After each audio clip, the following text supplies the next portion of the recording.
ہے لا الہ الا ہوا، اور اس با اختیار کے سوا کوئی اور با اختیار ہے ہی نہیں۔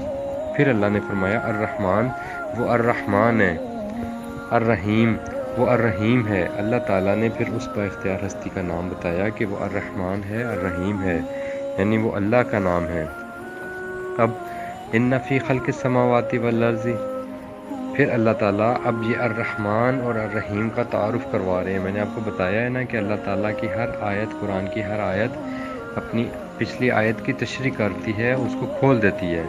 تو الرحمن اور الرحیم کی یہاں پر اللہ تعالیٰ خود بتا رہے ہیں کہ وہ رحمان اور رحیم کون ہے۔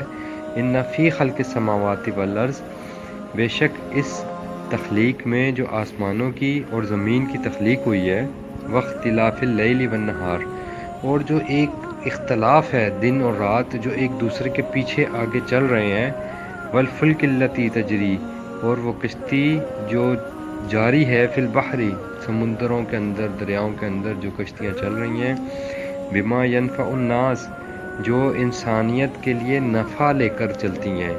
آپ دیکھیں، آج آپ اپنے شپس دیکھیں، اس میں ہزار کنٹینرز ہوتے ہیں، اس میں ٹریڈنگ ہو رہی ہوتی ہے، اور پوری دنیا سے مال کہاں سے آ رہا ہے اور کہاں جا رہا ہے، اور وہ سب انسانیت کے فائدے کی چیزیں ہیں۔ قرآن نے آج سے 1400 سال پہلے یہ گائیڈ لائنز دے دی تھی انسان کو کہ تم سمندر کے ذریعے اپنی تجارتیں کرو۔ اللہ تعالیٰ انسان کو بیسیکلی یہ گائیڈ بک ہے، اس میں بہت ساری گائیڈ لائنز ہیں، ٹھیک ہے۔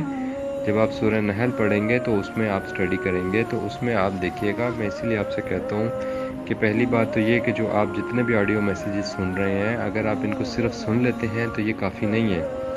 یہ تو ایسے ہی ہو گیا جیسے میں نے آپ کو بتا دیا اور آپ نے سن لیا۔ یہ جب تک آپ قرآن ترجمے والا کھول کر اس کو سامنے رکھ کر پھر جب تک اس کو نہیں سنیں گے تب تک آپ اس کا 100% فائدہ نہیں اٹھا سکتے۔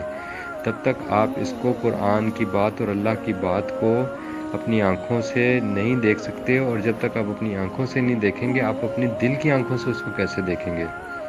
تو اللہ تعالیٰ نے فرمایا سورہ نحل میں بھی میں نے آپ کو بتایا کہ اللہ تعالیٰ نے بتایا کہ ہم نے نشانیاں رکھی ہیں اس کائنات میں تمہارے لیے، تم ان نشانیوں سے فائدے اٹھاتے ہو۔ تو یہاں بھی اللہ تعالیٰ نے ایک نشانی بتائی کہ جو کشتیاں چلتی ہیں، جہاز چلتے ہیں سمندر کے اندر، یہ انسانیت کے فائدے کے لیے سامان لے کر جاتے ہیں۔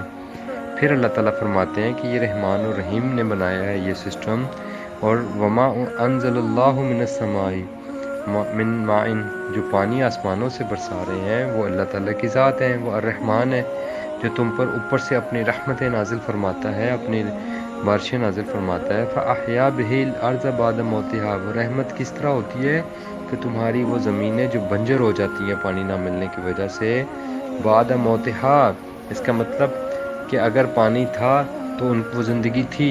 قرآن نے بھی یہی کہا ہے، قرآن میں اللہ تعالیٰ نے ایک جگہ کہا ہے نا کہ کائنات نے ہر جاندار چیز کو پانی سے پیدا کیا، تو اسی طرح اللہ تعالیٰ نے کہا کہ وہ زمین بھی مردہ ہو جاتی ہے پانی کے بغیر۔ پھر جب اللہ تعالیٰ اوپر سے پانی برساتے ہیں تو وہ مردہ ہونے کے بعد پھر زندہ ہو جاتی ہے، یعنی اس میں پھر سے جان پڑ جاتی ہے، اور پھر اس سے کیا ہوتا ہے، کھیتیاں اگتی ہیں، آپ دیکھتے ہیں طرح طرح کے پھول، پھل، فروٹس۔ تو اللہ تعالیٰ نے کہا، اور پھر وَبَثَّ فِيهَا مِن كُلِّ دَابَّةٍ، اور جو پھر وہاں پہ چارہ اگتا ہے اس کو کھانے کے لیے آپ دیکھیں کہ ہر طرح کے جاندار اللہ تعالیٰ نے پیدا کیے ہیں۔ تو یہ سارا اللہ تعالیٰ اپنا ایک نظام بیان فرما رہے ہیں۔ اللہ تعالیٰ نے یہ جو پروگرام بنایا ہے اس کائنات کو، ایک پروگرام کے تحت اللہ تعالیٰ نے بنایا ہے، اور پھر اس کی ایک پروگرامنگ رکھی ہوئی ہے اللہ تعالیٰ نے۔ یہ پروگرام بھی اللہ کا ہے، اور اس کو جو پروگرامنگ دی ہے وہ اللہ تعالیٰ کی دی ہوئی پروگرامنگ ہے۔ وتصریف الریاح، اور وہ جو پھیرتی ہیں ہوائیں، جو چلتی ہیں ہوائیں، والسحاب المسخر بین السماء والارض، اور یہ جو بادل اڑے پھرتے ہیں آسمان اور زمین کے درمیان میں معلق رہتے ہیں ہر وقت، لآیات لقوم یعقلون، تو یہ وہ رحمان اور رحیم کا پروگرام ہے جس کے تحت یہ سارا پروگرامنگ عمل میں آ رہی ہے۔ اس کے اندر جو لوگ عقل استعمال کریں گے ان کے لیے نشانیاں ہیں۔